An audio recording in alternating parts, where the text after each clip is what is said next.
Hello, horse lovers, Disney fans, and history lovers. This is so rare that I talk about something that applies to all three of my current YouTube channels. And originally, I was hesitant to talk about the movie Miracle of the White Stallions. This movie is about one of the extremely few times when the Allies and the German army actually worked together during World War II. Now, you aren't going to find this movie on Disney Plus for a good reason. If you have just heard a little bit about this, you might think this is something that portrays Nazis in a good light. And I can't believe the idea of Nazis being good is even something debated. Anyone who holds that philosophy is clearly not good. But this isn't about people who held those beliefs. Colonel Prochaski, who was head of the Spanish riding school in Vienna, was definitely not of their beliefs. He was an Austrian, he wasn't even German, and basically pressed to doing what he had to do. He didn't do anything actively fighting against the Allies, had no part in that. He was simply trying to run the Spanish riding school as best he could at that time. And I'm going to talk more about him shortly, but let's start with how the movie opens. It opens with giving some history of the Lipizzaner breed, or Lipizzan. Either way is correct. They come from the town of, originally I should say, come from the town of Lipizzan. So Lipizzan, Lipizzaners both mean coming from that town, so nobody's going to correct anybody based on which term they use for these horses. So I love that this movie gives you a little bit of history right from the start of history of the breed right from the start. In the alpine country of Austria lies the village of Piber, home of the Lipizzan horses. The Lipizzan breed had its beginning in 1580 during the reign of Maximilian II. And from that time until the end of the empire, the white horses served the crown.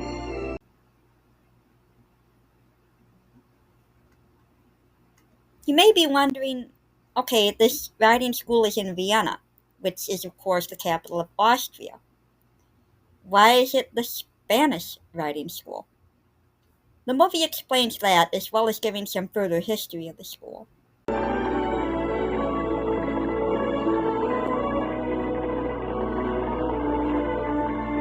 the autumn of their third year, when the Lipizzaners are turning from dark to white, the finest stallions are selected for the famous Spanish riding school in Vienna. Named for the Spanish origin of the Lipizzan horses, the school was built in 1735, when every court in Europe patronized the art of classical riding. Today, it is the only home of that art in the world. It has survived wars and occupations, crowns and republics. But near the end of the Second World War, it was almost lost.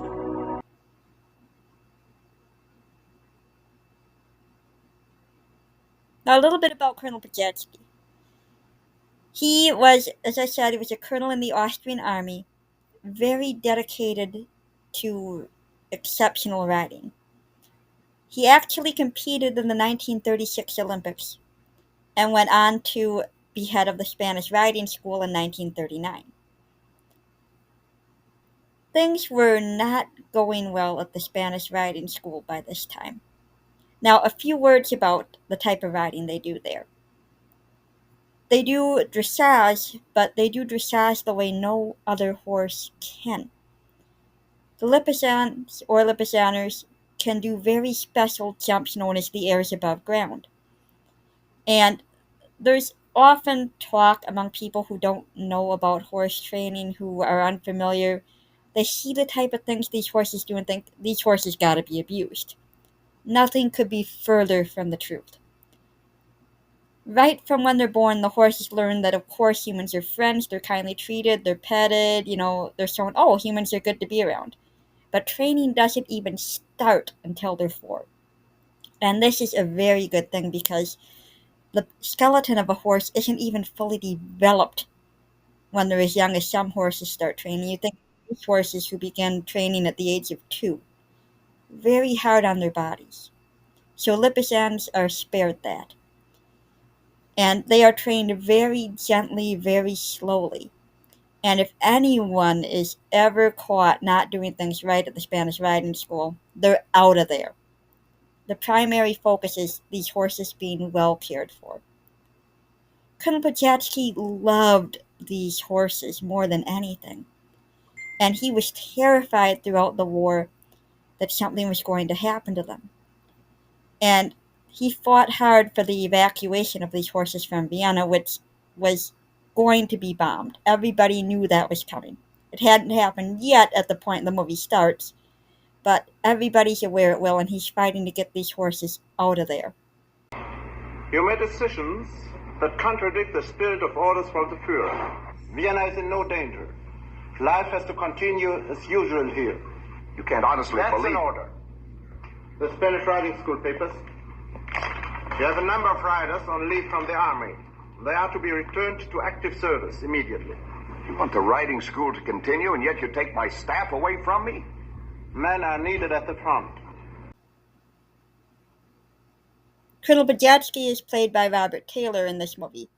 Very well-known actor, did quite a few really good movies during this era. So, everybody knows, like I said, Vienna's gonna get bombed, and eventually it happens. Thankfully, no person or horse is hurt this time. But it's gonna happen, and everybody knows it. So, he puts in another request to get the horses out of there. Your request has been denied. But that was before. That was this morning. I've been in contact with Berlin. But why would they deny it? Last month was one thing, even last week, but now... The Spanish riding school is a symbol of Vienna. Its evacuation might be interpreted by the Viennese as a sign that their situation is regarded as hopeless, that the city is doomed. It's an extravagant sacrifice, General Stryker, and I don't believe the Viennese people can be so easily fooled. I have actually heard a theory thrown around that Hitler wanted the Spanish riding school destroyed because it is such a symbol of Austria. And of course, Austria was supposed to be part of Germany now. And this idea is actually put forward in the movie. It's just tossed out there, but it doesn't seem all that unlikely that, yeah, the Nazis actually wanted this school to be destroyed. Forget my temper. The school mayors were moved to Czechoslovakia for reasons I never understood. I can't predict what will happen to them there. Now air raids endanger my stallions, and I'm refused permission to save them. It's as if the end of the Spanish riding school had been deliberately planned and is being carried out on some secret schedule from higher headquarters. The mayors he's referring to were taken to what was then Czechoslovakia, what is now the Czech Republic, to be part of a breeding program to breed the ideal warhorse. Now, interesting thing about Lipizzan or mares, they are never ridden in competition. The only job of the mares is to raise the babies and to basically just have fun living in the field otherwise. They got a pretty easy life. So, he's got a few of the stallions left at the riding school, and he knows he's got to get them out of there. Now, General Telheim, who is a fictional character used in this movie, comes up with a creative way to approve orders to get them out of there. Some time ago, I gave you orders to take certain art treasures out of the school to safety. Those orders have not been rescinded.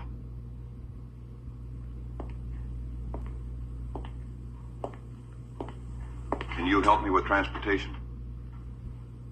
Where would you like to take these treasures? To St. Martin in the Innkreis. There's plenty of stable space in the castle there.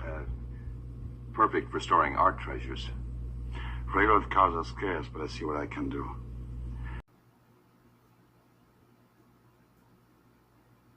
After a dangerous journey, they finally make it to safety. And St. Martin's isn't just a refuge for the horses, it becomes a sanctuary for people too. One of the very few spots in the war where people can have some semblance of a normal life. During the last weeks of the war, the castle of St. Martin was a refuge for hundreds of homeless, frightened people, and for the Spanish riding school of Vienna. The days were long with waiting.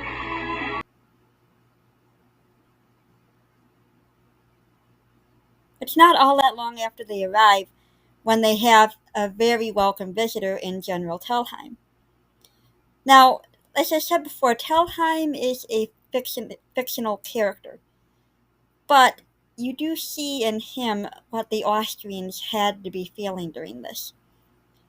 We see that he is absolutely not supporting what's going on. He loves music, and one of the more heart-tugging moments in the movie is when he plays music that the Nazis have actually outlawed.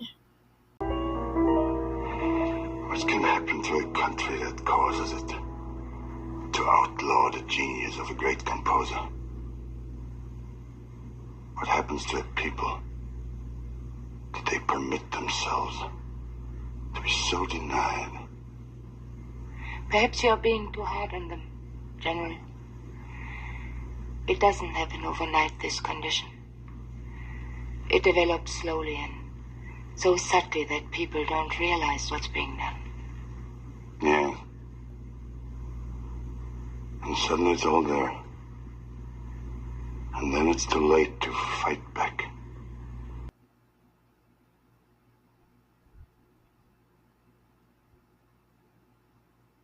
Unfortunately, General Telheim isn't just there for a friendly visit, although he wishes it was. He has some very bad news that puts the future of all of the Lipizzaners at risk. The Hungarian riding school fled Budapest, but was captured by the Russians on the outskirts of Vienna. The outskirts? Fall of Vienna is imminent. It may have happened since I left. What happened to Haslinsky and his horses, do you know? He and his stuff were taken prisoners of war. They were in uniform, and the horses were destroyed.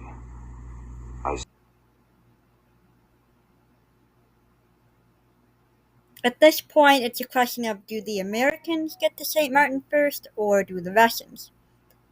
The Americans arrive first, and Colonel Pajaski hopes, okay, let's see if maybe we can get under their protection. At first, it doesn't look like... General. Sir, the Spanish riding school is worth saving, not just for Austria, but for the world. We need your protection. I'm sorry, Podolsky. I don't believe we can survive without it. We have 70 stallions here to care for, to feed and shelter and defend. Our mares have been removed to Hostau in Czechoslovakia. If they're not returned to us, the breed will die. He's advised, put on a show for General Patton. Patton was a well-known horse lover. He competed himself in the Olympics. If anybody's going to be willing to help save these horses, Patton is. Now, putting on a show is not going to be easy. The horses have not been able to be trained the way they normally would have, even though they've been given at least some exercise. A lot of the people who would have been there to help aren't there. So this is going to be difficult. And yet they managed to pull it off. They put on a show. Because they have to convince Patton that these horses are worth saving, and to lose them would be a major tragedy.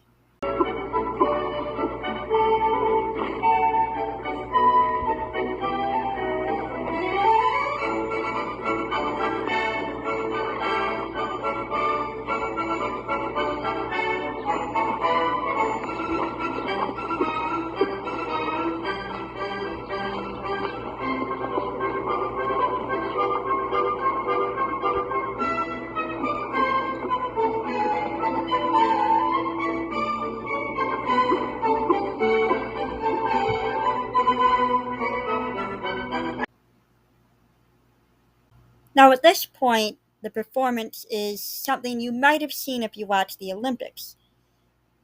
really good dressage all do these kind of moves. What sets the Lipizzaners apart is the areas above ground that are about to come next.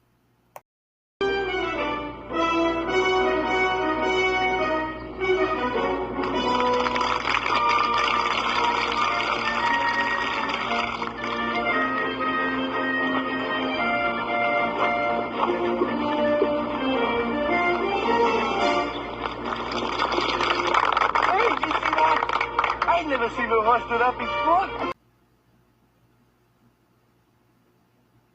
Patton is convinced that these horses are worth it. We gotta do something to save them. Now, officially, they're not going to do anything. But there are a bunch of prisoners of war by Hostile, and Patton wants to get them back as well. So they contact one of the German officers, and they say, "Will you surrender to us, or do you want to wait for the Russians to come by?" I understand you have a large number of Allied prisoners in Hostile. Yes, sir. Mostly French and English. Well, I'm interested in liberating those prisoners. I wonder if you and I couldn't make ourselves a little deal. A deal, Connery? I'm assuming your men would rather surrender to us than to the Russians. My proposition is very simple. If your garrison will surrender peaceably, we will move into Hostile, and the Russians will have no chance to call on you. You will bring us out of Czechoslovakia? As American prisoners of war. With our wives, our possessions. Of course, he agrees. Now, officially, the mission was to save the POWs. Those who were involved in rescuing the horses were told, if you get caught by anybody, if there's any problems, you guys did this on your own, you had no authority, we know nothing about this. Thankfully, the mission was a success.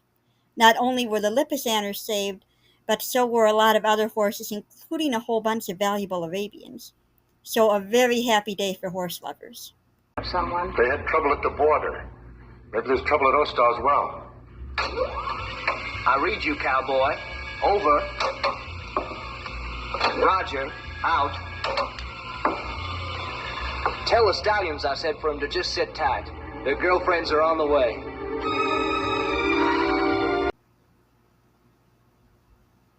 If you're a fan of classic television, you'll recognize that Colonel Podjaski's friend Otto is played by Eddie Albert, who of course was famous for Green Acres. This operation to save the Lipizzaners and the other horses was known as Operation Cowboy. It wasn't until 10 years later that they were able to return to Austria, to the Spanish riding school in Austria rather in Vienna. And that day, of course, was a huge celebration.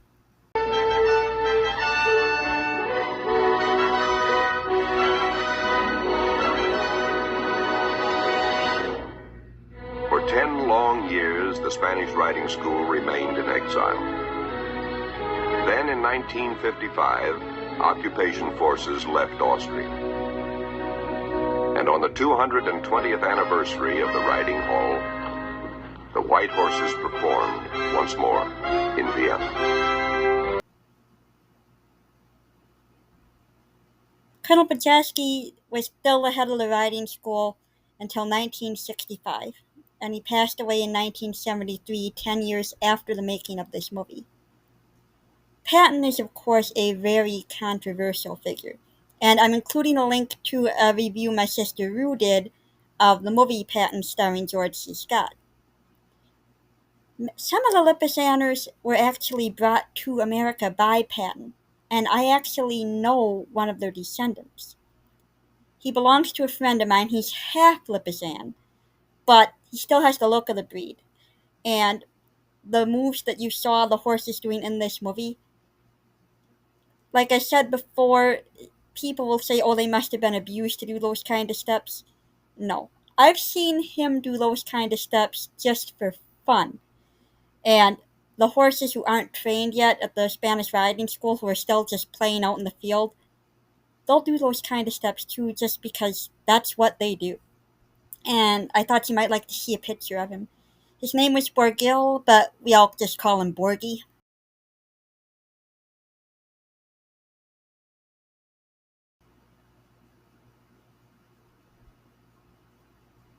Borgie is quite the character and a very sweet horse, and it's amazing to think that he's alive because of these events.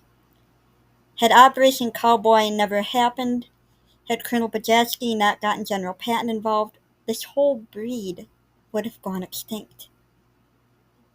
Instead, you can see them today in Vienna if you get to go, and they do occasionally tour and give performances. If you ever get the chance to see them on tour, I highly recommend it. So, that is the miracle of the White Stallions, and it truly is a miracle that they exist. The movie is very hard to find, very expensive to buy the DVD of. However, it does exist on YouTube, so I'm also including the link to that. So I hope you all enjoyed this, and until next time, remember the magic and take care.